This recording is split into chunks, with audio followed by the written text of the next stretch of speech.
Okay. All right. So right about now, I want to find out how many of us are doing business, want to do business. You have a dream, you want to do business, or you are in business. I just want to know how many of us.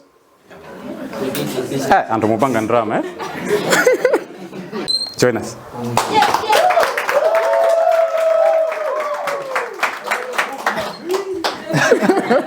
Wow. Good to have you, brother. Thank you. All right, guys. Yeah, you tell us your name. Lilongwe, I stay in area 49. A little bit about my educational background. I studied community development at the Catholic University of Malawi. I finished, that was around 2021, so yeah. So right. Oh yeah, I was actually with Calista here. We were actually, was it the same class or? Yeah, then we were in the same class, yeah. So we were together at CU. Okay. So okay. yeah, that's me. Nice to have you, Gracious. Yeah. You were into business, yeah? Yeah, all out. And that's what you want to talk about today.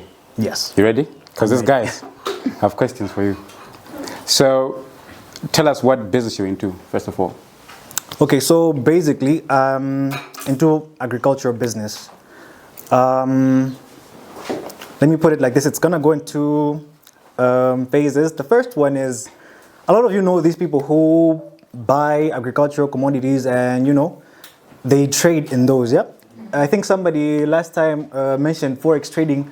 This one also works the same way, only that now you're trading in actual commodities. Like, you wait for price fluctuations. Let's say you buy now when the farmers have just harvested. Sometimes you wait it out, sometimes you have markets right there and then based on the different districts. Yeah? In a certain district, it's actually cheap. That's what business is basically. You take something from an area where it's there's low demand, you bring it somewhere where there's high demand, the price fluctuates like that. So basically that's the trading side of the agricultural commodities. And then I'm also into commercial farming. And I don't look much of a farmer. I don't look like a farmer, but then yes, I'm actually into farming as well. So maize, groundnuts, those are the things that I'm into. Okay, so you full-time business or you also have a job? No, right now it's actually full-time business. Are you sure? Yeah. Okay. This is the time where you guys get to interact with him, get to understand his journey. I don't know what you would like to hear. I don't want to have the questions for you.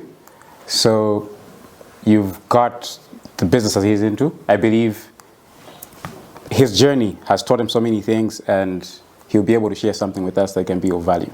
So this is your time. So he was into, is he still in business or? Oh, I'm still in business. Yeah, so you have to put it like that.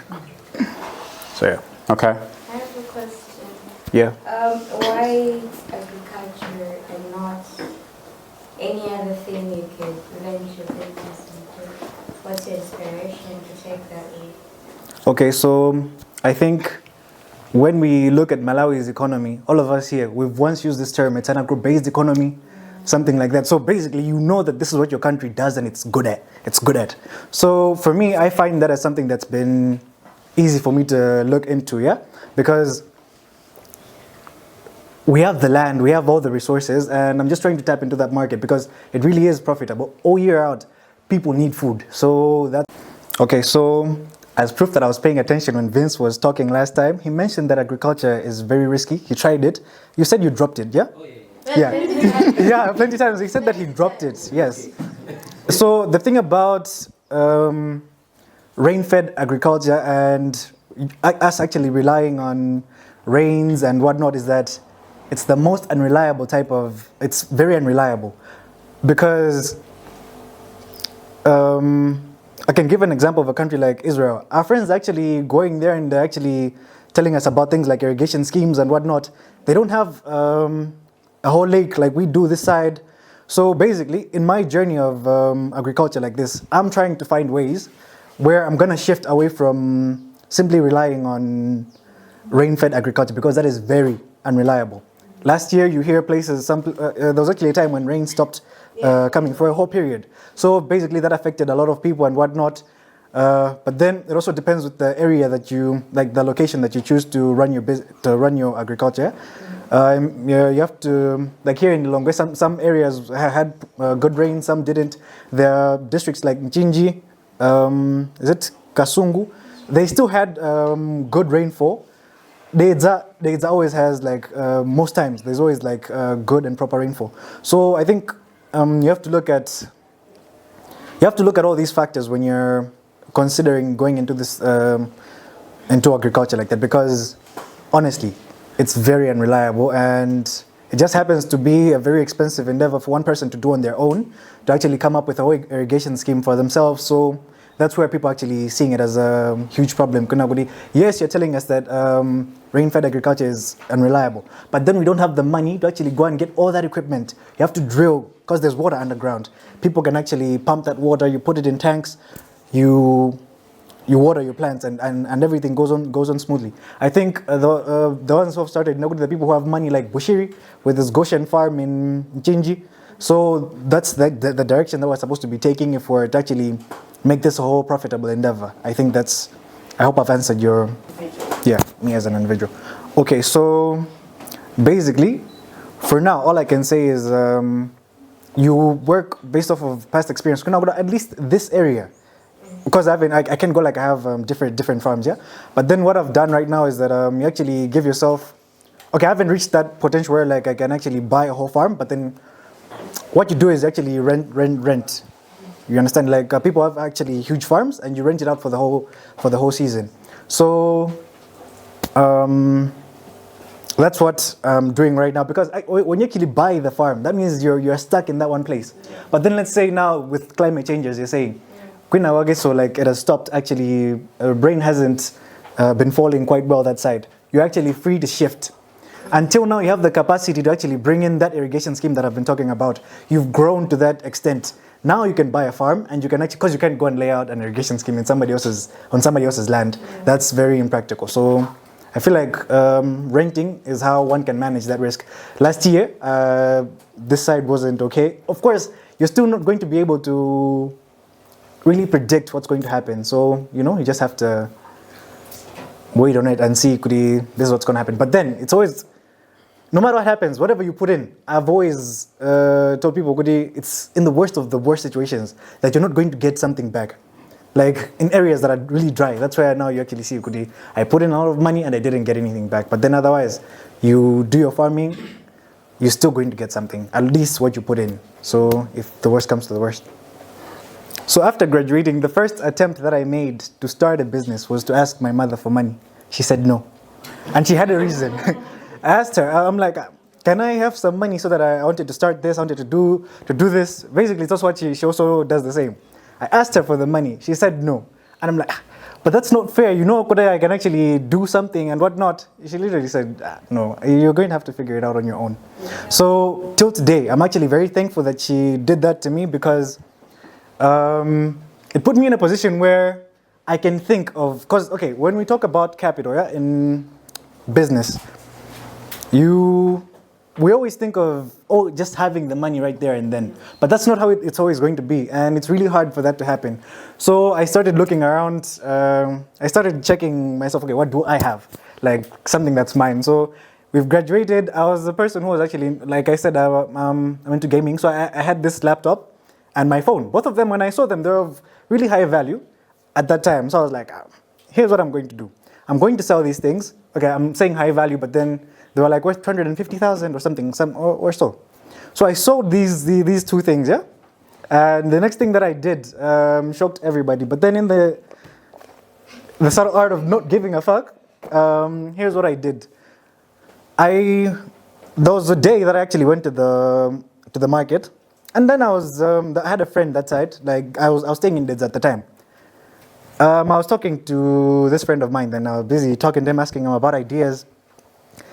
All the ideas that he was telling me were things that if a person, you know how we are as the youth these days, you wouldn't want to be in a position where you're doing something that's like you get. This person gave me an idea, but then when I actually researched about whatever it was that the person was saying, I saw Kunawuri would actually be giving me about over 10,000 kwacha in profit a day. So, oh, and by the way, the thing that he told me was like, come on, you can actually get boys in Age. So, you know how there's a lot of Irish potatoes like in Dedza? You can get boys, you find it, and whatnot. They'll be selling for you. You have money at the end of the day. Little did I know that that would actually be, something that for the next few months, that small capital that I had, it went up and maybe almost hit $1 million. Now, that's when I started the whole trading thing that I told you guys about. From doing that for several months and not good. And now the other part now is I was actually joining the boys. Now I'll be there peeling potatoes and whatnot. People were like gracious. The ones now wanted me to be applying for jobs. External forces now they're like, why is this one doing this? He just graduated. He was in a gown like a couple of months back, and now look at what he's doing. But I made money from that same thing that one would actually see. There's something that's silly or something like that. From there, that's when I started the whole trading in maize and whatnot. So now the other thing that I just want to mention as well, sometimes luck just plays a part. Imagine the first year that I bought maize. I was buying it at 4,000 kwacha per bag. I don't know what happened with the economy in around the time, but then it went up to 15,000 kwacha. I think that was around 2021, somewhere there. 2021, yes. Yes. So and then the other thing as well, with the having guidance of people who are around me, I asked them, I'm like, okay, because with how it was being done in the past, you would give money to people and you send them to field. But then these days, everybody has problems. You give them money, you'll not find any bags at all. So what I was told was you have to go there yourself. So I went to this place. It's called Mpekasambo in Dedza, like a really remote area. So that's where I was buying the maize for really cheap. After I bought my first 200 bags, I took them back to one of the warehouses that my parents had. I kept them. Then that's when that's just how everything just started. But then I had to start small, look at what I had.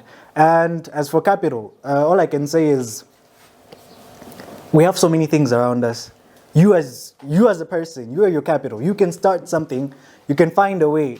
Something silly. Whatever little money that you can go and get. As long as you have a plan for yourself, just trust me that it could go well. So that's how I started. Yeah. Beautiful. We'll take two more, you and... Am I allowed to come and ask a question? Yeah, sure. Okay.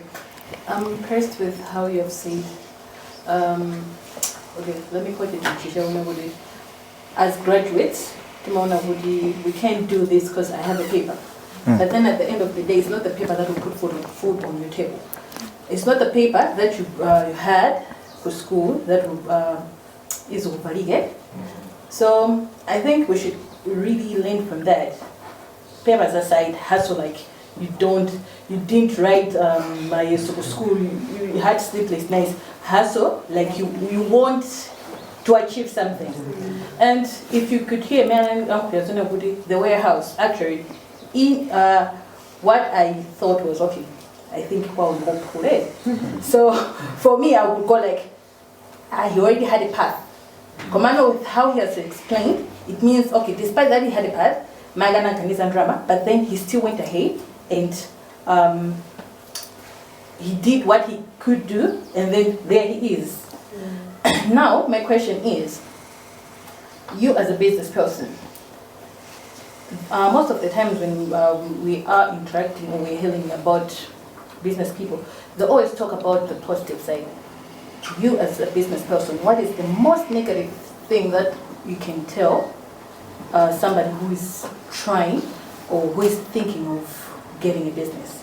So that they should not only focus on the positive, getting money, profits and stuff, but then what's the negative thing that they should also write down and think before starting the business? Okay. Okay, so let me talk based on my experience. Like, if I look at the biggest challenge that I've had in my business, I was also my biggest challenge. I was also my biggest challenge, like in business. It came to a point where business was going so well, but then I did not have the mental capacity to handle the money that was coming. Like, so much money, but then I was, okay, it came along with pride and arrogance and things like those. I did not have the mental capacity to handle the things that came to me at that particular time, because sometimes you come across an opportunity, you've been given orders where you have to go and supply at different places. You have all this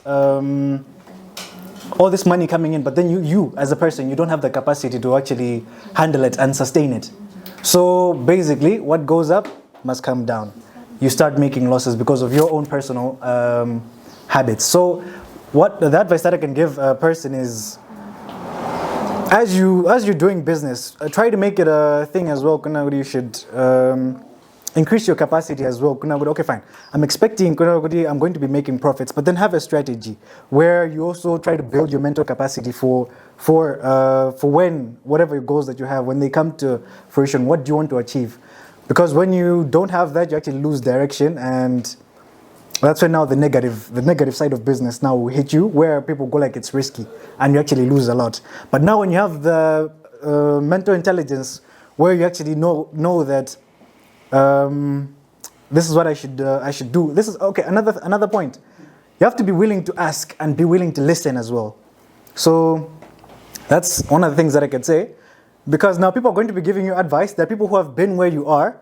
They're going to give you advice. And if you're a person who, like I've mentioned, pride and arrogance, I started feeling like, okay, fine, I've made all this money. I've made all this money. So who are you now to come in and start telling me what's what?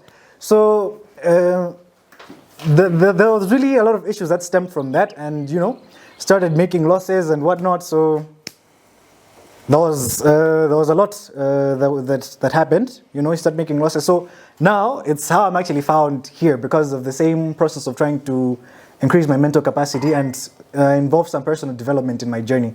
That my brain should also be ready for whatever it is that I'm trying to achieve.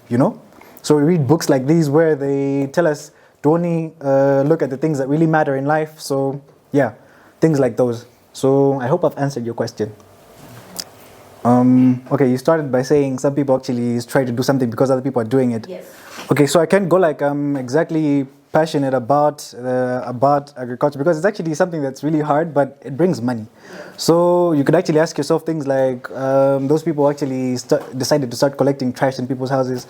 There's no passion in that. Nobody can be passionate about collecting trash in people's houses. But then you see, this thing works, and that point that I mentioned, that you actually have to be willing to ask and listen. So if Marina sells books, let me go and ask her. And if possible, she sells personal development books. Why can't I sell novels? You don't have to copy it exactly like her, because the market is there, of course.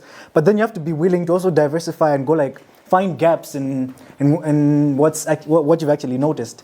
So, like let's say for the agriculture, you hear things like some people who, I believe, that lady, the Tomping and his wife, what's her name? That one. You hear that she started tapping into external markets.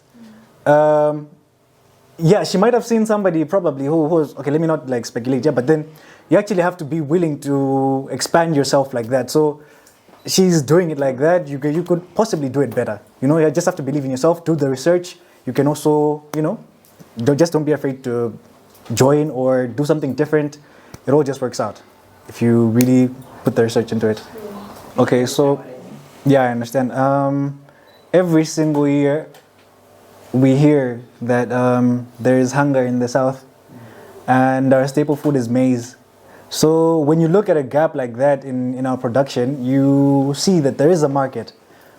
There's a market for whatever it is that you're going to be producing. So mostly it's the maize, and there always will be a market for food. It's different from you say that you want to do beans or something like that, or soya. This is not something that people eat. If you do things like those, that means you need to either sell to companies or find external markets where you actually can export to. So I feel like you actually have to consider all these things, even when buying and trading.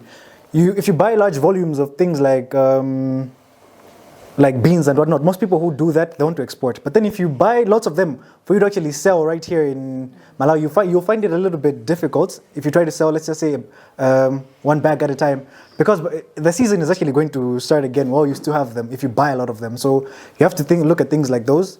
That's all I can say. And the others are like the actual staple food. So the demand is really high. So that's how I can put that.